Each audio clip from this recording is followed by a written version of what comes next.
Assalamualaikum warahmatullahi wabarakatuh.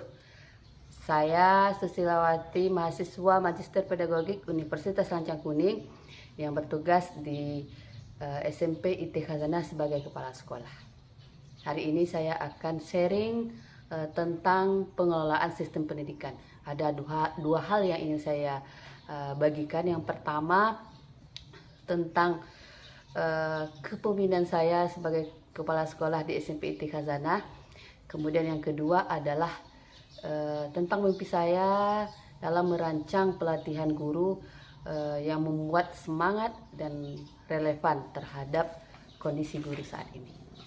Baik, kita mulai dengan hal yang pertama, tentang perjalanan saya sebagai pemimpin sekolah, khususnya bagaimana saya mencoba untuk membuka ruang bagi guru-guru di sekolah saya untuk terus bertumbuh. Beberapa waktu lalu saya membaca artikel dari Foley dan kawan-kawan yang isinya membahas kenapa guru itu bisa atau malah tidak bisa terlibat dalam pembelajaran profesional yang benar-benar berdampak. Nah, saya langsung merasa, wah, ini sangat sesuai ya dengan kondisi yang saya hadapi saat ini. Dalam artikel itu disebutkan ada 4 hal yang sangat penting supaya guru itu berkembang. Hal yang pertama adalah ada dukungan dan visi dari kepala sekolah. Yang kedua, ada ruang refleksi dan kolaborasi. Kemudian yang ketiga, materinya relevan sama kondisi kelas. Yang keempat, yang tak kalah pentingnya, ada waktu dan komitmen untuk belajar. Saya jadi mikir, saya ini sudah cukup atau tidak dalam memberi ruang buat guru-guru saya untuk bertumbuh. Nah, di sekolah kami kita sudah punya komunitas belajar. Tiap minggu di hari Selasa kita berkumpul mendiskusikan banyak hal tentang permasalahan-permasalahan yang dihadapi oleh guru di kelas. Guru-gurunya bersemangat karena memang guru-guru saya itu masih muda, masih saling support. Nah, tapi saya jujur, diskusinya ini masih seputar hal teknis, misalnya bagaimana penggunaan media pembelajaran ini, bagi yang tidak paham saling berbagi, menjelaskan, atau apa yang masalah yang dihadapi di kelas terkait kesulitan anak dalam belajar dibahas bersama. Belum sampai tahap merancang solusi dari masalah-masalah yang dihadapi. Belum mencoba hal-hal yang baru untuk menjadi solusi dari permasalahan yang dihadapi. Walaupun sebagian besar sudah ada, tapi belum konsisten seperti itu. Saya juga menyadari kadang saya juga terlalu hati-hati ya dalam bersikap terhadap guru. Masih memberikan masukan itu atau penguatan itu saya mikir 2 kali. Takut gurunya tersinggung atau takut merasa menggurui. Nah, tapi ternyata menurut teori kepemimpinan instruksional, justru pemimpin itu harus aktif hadir. Nah, tidak cukup sekedar memfasilitasi, tapi lebih dari itu memberikan arahan yang jelas dan tindak lanjut yang nyata. Selain itu, tantangan terbesar di sekolah kami adalah masalah kedisiplinan, baik dari siswa maupun sebagian kecil guru. Nah,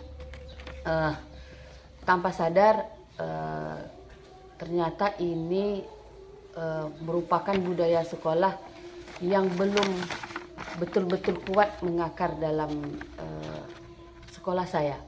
Nah, ketika kedisiplinan itu sudah tercipta, maka itu akan menjadi budaya yang mengakar, dan itu akan berimplikasi ya bersama hasil pembelajaran di sekolah. Nah, jadi saya sebagai kepala sekolah harus menjadi orang pertama yang membangun itu. Harus mulai dari saya. Yang membuat saya semangat adalah walaupun belum sempurna, saya lihat benih-benih perubahan itu sudah ada di sekolah kami. Guru-gurunya makin terbuka dan makin sering berdiskusi. Bahkan mulai saling berbagi praktik baik tanpa diminta. Itu adalah hal yang luar biasa. Akhirnya saya sadar tugas saya bukan cuma memastikan administrasi beres, tapi juga menciptakan ruang yang nyaman dan terbuka buat guru bisa tumbuh. Kalau pemimpinnya tumbuh, guru bertumbuh, maka saya yakin anak juga tumbuh jadi lebih baik. Baik, kemudian saya masuk poin yang kedua adalah tentang mimpi saya untuk membuat pelatihan guru yang memang membekas di hati guru itu.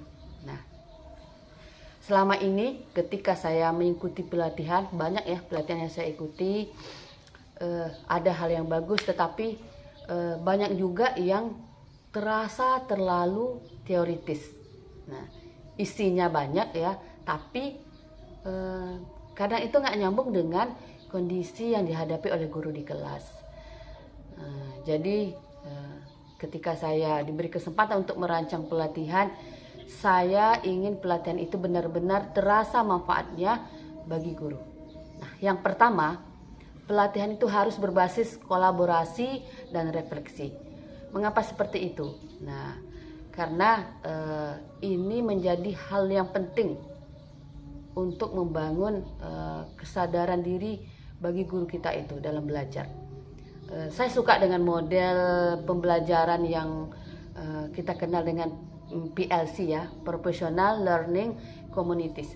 Nah, intinya guru-guru itu belajar bersama, kemudian membahas kasus nyata mereka di kelas, saling observasi dan kemudian merencanakan aksi nyata bersama.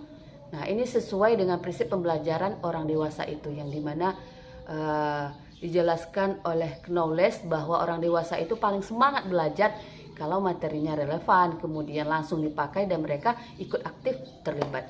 Kemudian yang kedua, saya ingin pelatihan itu menguatkan identitas profesi guru. Nah, bukan cuma soal keterampilan, tapi lebih kepada soal jati diri. Guru itu bukan hanya sekedar mengajar, tapi lebih kepada pendidik, pembimbing, dan pemimpin perubahan di kelasnya. Makanya saya membayangkan pelatihannya itu ada juga sesi tentang membahas tentang nilai-nilai dari inti profesi guru itu apa, kemudian refleksi spiritualitasnya, kemudian apa etika dalam mendidik. Nah, kemudian yang ketiga, di pelatihan itu harus ada kontekstual dan membumi. Artinya materi pelatihan itu menyambung dengan permasalahan yang dihadapi guru sehari-hari. Misalnya bagaimana mengelola kelas yang siswanya kurang semangat, bagaimana menegakkan disiplin tapi tetap memakai pendekatan yang manusiawi, kemudian bagaimana membuat asesmen yang sesuai dengan kurikulum merdeka yang kita pakai sekarang ini. Dan yang paling penting harus ada tindak lanjut. Nah, jangan sampai pelatihan cuma jadi acara sehari, 2 hari selesai, tapi harus ada pendampingan atau coaching setelah itu. Saya sendiri mulai dari hal kecil mendorong guru untuk sharing praktik baik mereka di komunitas belajar yang kita punya, dan itu ternyata mempengaruhi mereka dalam meningkatkan profesionalitas mereka. Selama ini kita memang belum punya sistem coaching yang rapi, tapi saya percaya perubahan bisa dimulai dari langkah-langkah kecil, dari berbicara ringan, mengobrol ringan ya dengan guru, kemudian saling bantu, dan dari keberanian untuk mencoba hal-hal yang baru. Akhirnya saya sadar pelatihan guru yang baik itu bukan hanya soal modul dan jadwal, tapi tentang bagaimana kita membangun budaya belajar yang sehat di sekolah kita. Dan saya sebagai kepala sekolah punya tanggung jawab untuk itu. Assalamualaikum warahmatullahi wabarakatuh.